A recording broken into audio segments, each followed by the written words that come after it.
The first few years felt steady. We paid bills on time. We laughed at burnt dinners.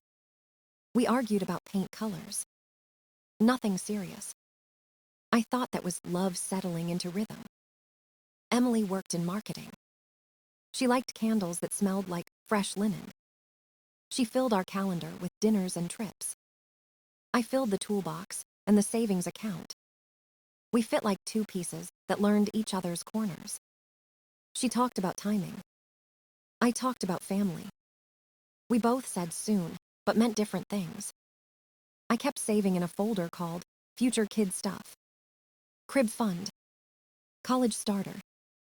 Little things that made the dream real. Every paycheck, I added more. Emily smiled when I told her. She said it was sweet. Then she started changing small things. Less talk about family. More talk about herself. New clothes. Pilates. Trips with friends that looked like fashion shows online. I thought she was just growing. I didn't see the distance forming in inches. One night over pancakes, she said it plain. I don't want to ruin my body. The fork felt heavy. I said, it's your choice. I meant it. But something cracked. A sound you don't hear until later. I took Buddy for a long walk that night. The air felt colder than it should. I told myself people change. Maybe time would change her back. She smiled less. Worked out more. Posted photos with captions like, living my best life. We stopped saying goodnight at the same time. We slept back to back, breathing different air. When I asked again, she snapped. I'm not a machine for your dad dream. The words burned, but I swallowed them. I told her I'd wait. She said not before 32. She wanted trips, maybe grad school. I said okay. No sarcasm. Just okay. That's what patience looked like to me. Waiting quietly while someone slowly leaves. I kept working. I fixed things.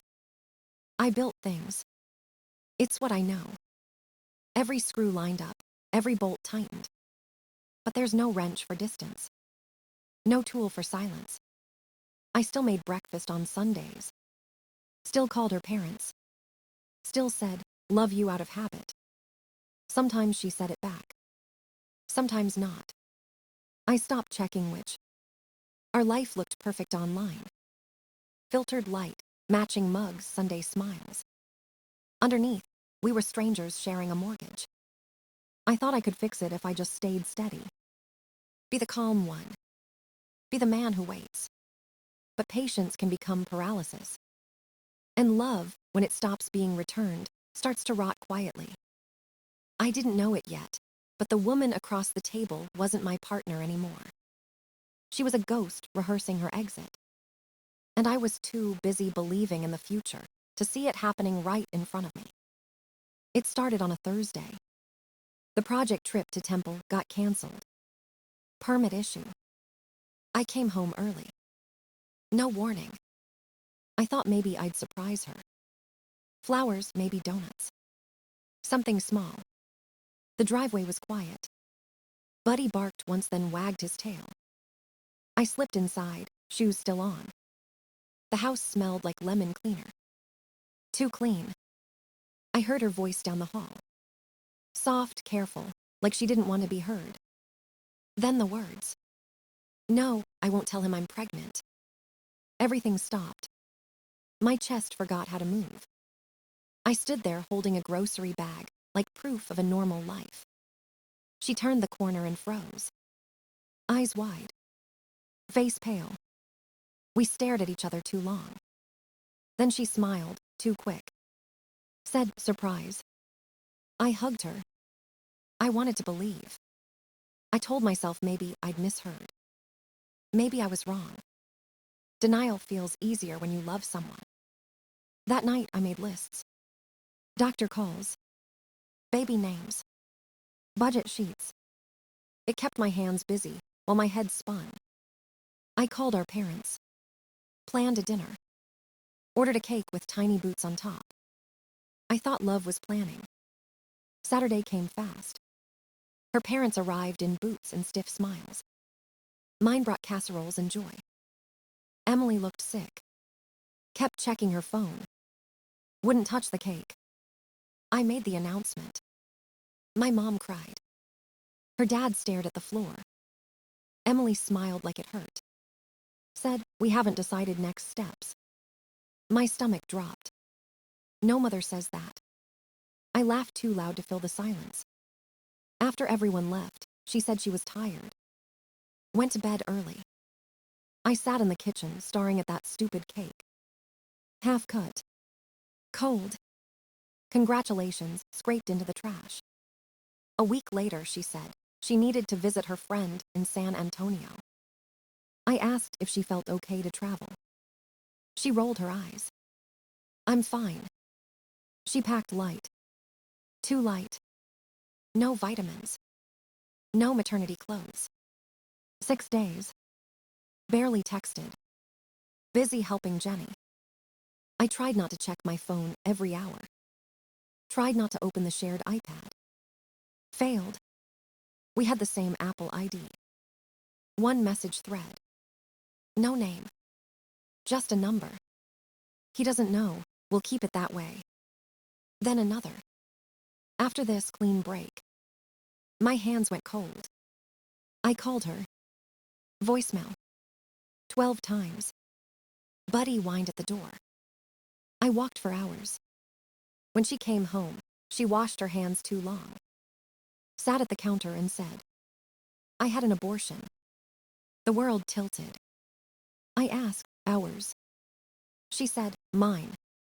Calm. Like weather. I couldn't speak. When I did, it came out small. "How could you do that?" "Because I wanted to," she said. Then she laughed, tired, cruel. "You shouldn't be mad. It wasn't even your kid." Silence filled the room. That was the moment love died completely. The air in the kitchen felt heavy. Like the walls were holding their breath. I stood there, hands shaking, trying to find words. She opened a bottle of sparkling water. The hiss of the cap sounded too loud. "I'm not putting my life on hold for anyone," she said. I stared at her. "You ended our child." She didn't blink. My pregnancy, my choice. Each word cut clean, without emotion. I wanted to yell. I wanted to throw something. But anger felt useless next to her calm. So I just asked, "Was it mine?" Her eyes rolled, tired of pretending. "No, it was Mark's." The name hit harder than I expected. My coworker. The guy I trusted with site reports and team lunches. She said it like ordering coffee. No shame. Just fact. I leaned on the counter. The floor tilted. Buddy barked once, then went quiet. She kept talking. "I didn't plan it, it just happened. You were gone all the time." I said nothing. She mistook silence for weakness. "You think you're some saint," she said. "You and your schedules, your routines. You made everything about your plans." I breathed slow. If I spoke, I'd break. She went on. "You want applause for being a decent husband, for fixing pipes and paying bills." Her voice rose. "This is on you, Jack. You were never here." Each sentence felt rehearsed. Like she'd practiced blame until it sounded like truth. I stared at the fridge magnet that said "Home, Sweet Home." What a joke. I said, "Get out." She blinked. "Excuse me." "Get your things, leave the keys." Her laugh was thin. "This is my house too." I pointed at the door. No yelling. No threat. Just the end. She looked unsure for the first time. Gathered her purse, her wallet, her pride. Her hands trembled. Mine didn't. She said, "You'll regret this." I didn't answer. Her parents came 20 minutes later. I texted them, "Come get your daughter." They stood in the driveway, under the porch light. Her mother tried to cry. Her father couldn't look at me. Emily didn't say a word. Good. I was done listening. When they drove away, the street fell silent. Only the ticking clock in the kitchen kept time. I sat with Buddy's head on my knee. My mind felt clean, cold, mechanical. No rage left. Just steps. Steps to fix this. Revenge wasn't shouting or punching walls. It was structure. Process. Paperwork. I took out a yellow pad and wrote 3 words. Contain, document, act. That was the plan. No screaming. No chaos. Only order. She used deceit. I'd use truth. She played emotion. I'd play system. In the quiet, I decided something final. I wasn't a victim anymore. I was the architect of the end. 2 days later, I texted her. We should talk, calmly. She agreed, thinking she still had control. The house was spotless. Too clean, too quiet. I placed my phone in my shirt pocket. Camera down. Recorder on. Texas law allows one-party consent. I only needed mine. She arrived like she was walking into a meeting. Perfume, polished nails, confidence. She tossed her keys on the counter. So what now? She asked. I said nothing.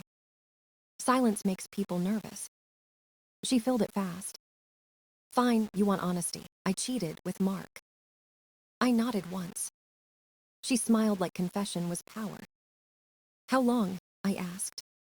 Months, she said. Hotels, lunch breaks, whatever worked. She leaned against the island, proud of the ruin she made.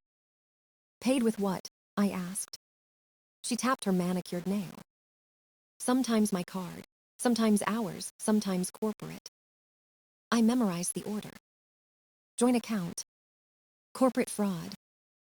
Multiple locations. During work hours, I asked.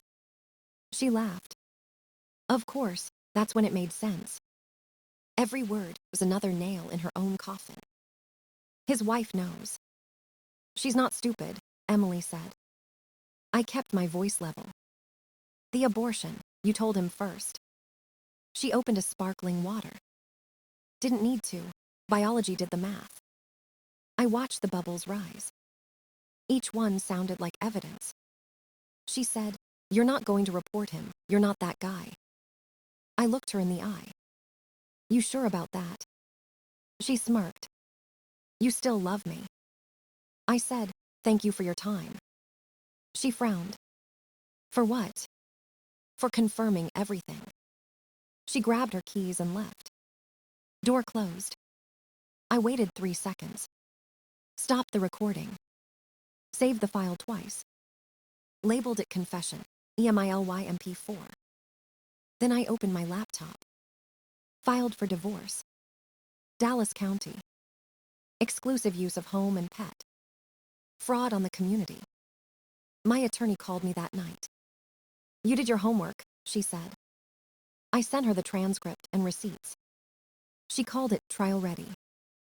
I called it justice. Next, HR. I drafted a report. Employee Mark Davidson, engaged in misconduct during company hours using corporate funds. Attached, folios, credit logs, badge swipes, travel sheets. I didn't write emotion. Only data. Data gets results. Within a week, HR scheduled an interview. I answered only with proof. No speculation. No stories. Facts lined up like bolts in a row. Mark tried to talk to me in the garage. He whispered, sweating. Don't report it. I'll pay you back. I'll help your team. I typed an email to myself as he spoke. Memos to file. Time, place, witness. Mark attempting to negotiate silence. CC'd legal. His face drained. He knew it was over. Within days, he was suspended. Within weeks, terminated for cause. No severance. No reference. Emily's name showed up in the HR notes. Everything connected. The system worked like a machine. She used chaos. I used order. She had emotion. I had evidence. She wanted control. I had the law. The court date came faster than I expected. Emily walked in like she was on a runway. Fresh nails. Expensive heels. Her lawyer smiled too easily. They thought charm would win. My attorney didn't smile at all. She opened a folder thick with facts. When the judge entered, I felt nothing. No fear. No anger. Just a checklist waiting to be read. Emily's side began with sympathy. 5 years of marriage. Shared accounts. Emotional hardship. They asked for half the house and spousal support. My attorney waited. Then she slid a transcript across the table. The recording.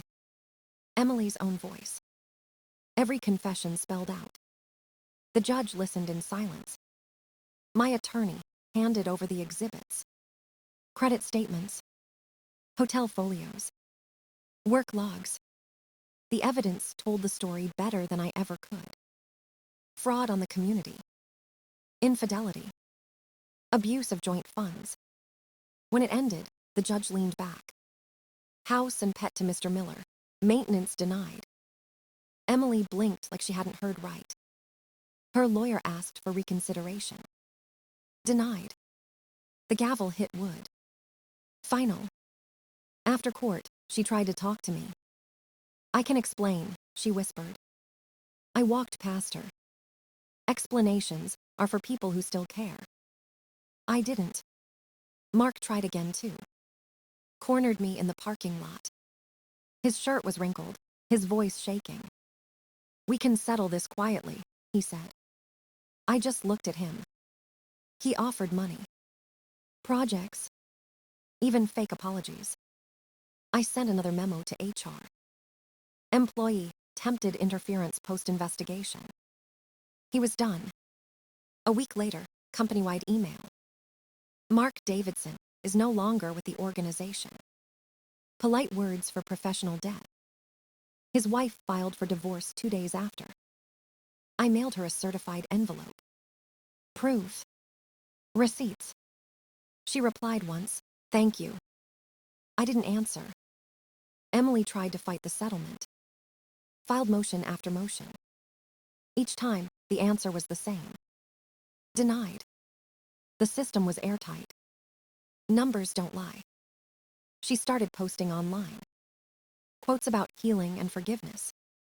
Pictures with captions like, new beginnings. People commented hearts. I stayed silent. Silence has gravity. The decree came in the mail. Final judgment. My name on the title. Her debts itemized beside her signature. I framed nothing. Just filed it away. Justice isn't loud. It's organized. Every form signed, every account settled. When mutual friends asked what happened, I sent them the PDF. No words. Just the truth. Emily's cousin messaged me about airing laundry.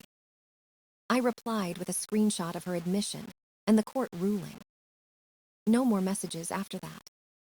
I didn't smile. I didn't celebrate. I just breathed. For the first time in months, it felt like oxygen again. The war was over. Paper 1. After the decree, the world went quiet. No emails. No calls. Just stillness. The kind that feels like peace and echo at the same time. I fixed the gutters. Repainted the garage wall. Filed every document in a binder labeled final. Buddy followed me around, tail always wagging. Dogs understand peace better than people. Emily moved in with her parents. Her credit tanked after the judgment hit. She tried to rent a luxury apartment. Rejected. Then a cheaper one. Rejected again. She started selling old clothes online. Minimalism journey, her post said. I didn't look twice. Mark vanished from the company. Rumor said he was doing freelance jobs from his car. His wife finalized their divorce before summer. She sent me a short note. Truth matters, thank you. That was enough. I started to sleep through the night again. No noise. No replaying old words. just quiet breathing and the hum of the ceiling fan. One night, Emily sent an email. Long paragraphs. Regret. Promises. Said Europe wasn't worth it. Said she wanted a family now. I read it once. Didn't reply. Responses become threads. Threads become traps. A month later, I went on my first date. Coffee shop near a window. Simple. Light conversation. Emily showed up halfway through. Walked straight to my table. Voice shaking. 5 minutes, she begged. I didn't look up. She kept talking. Therapy. Chain. Post-nup. Anything. She reached for my sleeve. I pulled my arm back. She said she'd drop to her knees if that's what it took. The manager called security. I called 911 myself. Gave my name and the case number. When the officers came, I handed them the decree. They told her to leave. She cried, screamed, begged. It didn't matter. Next morning, my attorney filed for an injunction. Temporary first, then 1-year extension. The judge signed both. No contact. No approach. No excuses. She violated it once with a midnight text. You ruined me. I forwarded it to my lawyer. They warned her. She stopped. Her parents tried to reach mine. Apologies. Explanations. My mother said one line. Keep your daughter away from my son. That ended it. Months passed. Bills paid. Garage organized. Saturday breakfast with Dad, just like before. We fixed what was broken. Talked about everything except her. Sometimes people ask if revenge felt good. It didn't. It just felt done. The system worked. The paper spoke. No drama. No speeches. Just closure. I saw her once at a grocery parking lot. She stared. I nodded. Loaded my truck. Drove home. The sun hit the binder on my seat. The label read final. That's what winning looks like. Not fire. Not fury. Just order. And silence. Life found its rhythm again. Not perfect. Just quiet. I woke up early, made coffee, walked Buddy before sunrise. The house felt different now. Lighter. Every sound meant something honest. The hum of the fridge. The creak of the door. All mine. No lies hiding in corners anymore. I started fixing things I had ignored for months. Loose hinges. Leaky faucet. The kind of repairs that make a home breathe again. Some nights I'd sit in the garage, just listening to the clock tick. It didn't accuse me anymore. It just kept time. People said I should start dadding again. I said maybe. But I wasn't in a hurry. Peace isn't something you chase. It's something you earn. I learned that forgiveness isn't about letting them back in. It's about closing the door and walking away without hate. The papers on my desk were proof of that. Not revenge.